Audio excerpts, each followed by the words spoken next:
that invention is given to you when you need it. It goes further than that, and I have given you this information before. There is coming to you the next great invention. Now, there are many on the way of this, and what I mean by that, precursors of this, but the big one is coming. And it will then be the father, you might say, of many more. The revelation of being able to sense, see, work with, and invent with multidimensionality. You are a multidimensional creature. You sit where you are listening to this in 4 dimensions: height, width, breadth, and time. What do all of those have in common? They're all variables. And the scientist Einstein showed you finally that time is not what you thought. It's variable. It then becomes a dimension.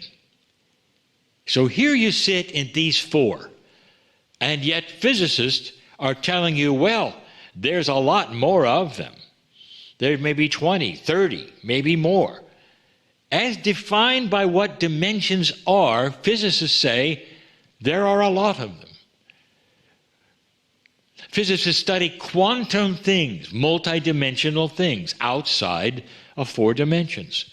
There are even quantum biologists. What does that tell you? What if your cellular structure is starting to be seen as multidimensional? These are the studies of the day. What if you could see other dimensions? Well, dear ones, that is not as strange as it sounds. But I'll tell you, what's coming with that is such an important revelation that it's not been given to you yet because you would weaponize it. I have given you this over and over to think about. What if there are things on the horizon waiting to be given to you that would create electricity and that would create power without pollution, would create the lack of hunger anywhere, would grow crops, would give you clean water? What if that was coming? What is stopping it? Why isn't it here yet? Because every single one of those has something to do with either magnetics or another kind of multidimensional force, if you want to call it, attribute, if you want to call it, that, ready, has always been there. Has always been there. I want you to watch for things. When new technologies start to be worked with and discovered that are truly new, not an evolution of what you have, not a new system on a computer or a faster memory. I'm talking about something absolutely new. When you start to see that, there'll be an attribute in there to look for. And here's the attribute. It was always there.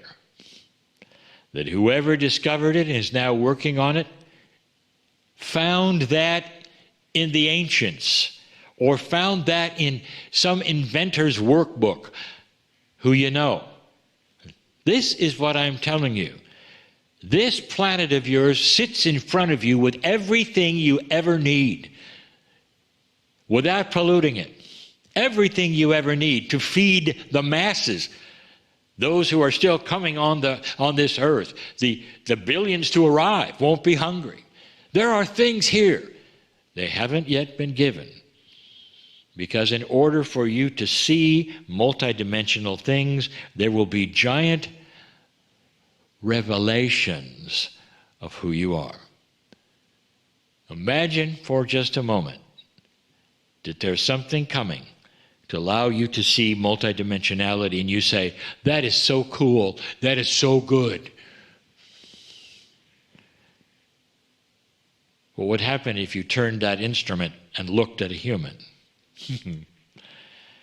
You'd start to see things that would go against everything you were taught about who you are and why you're here.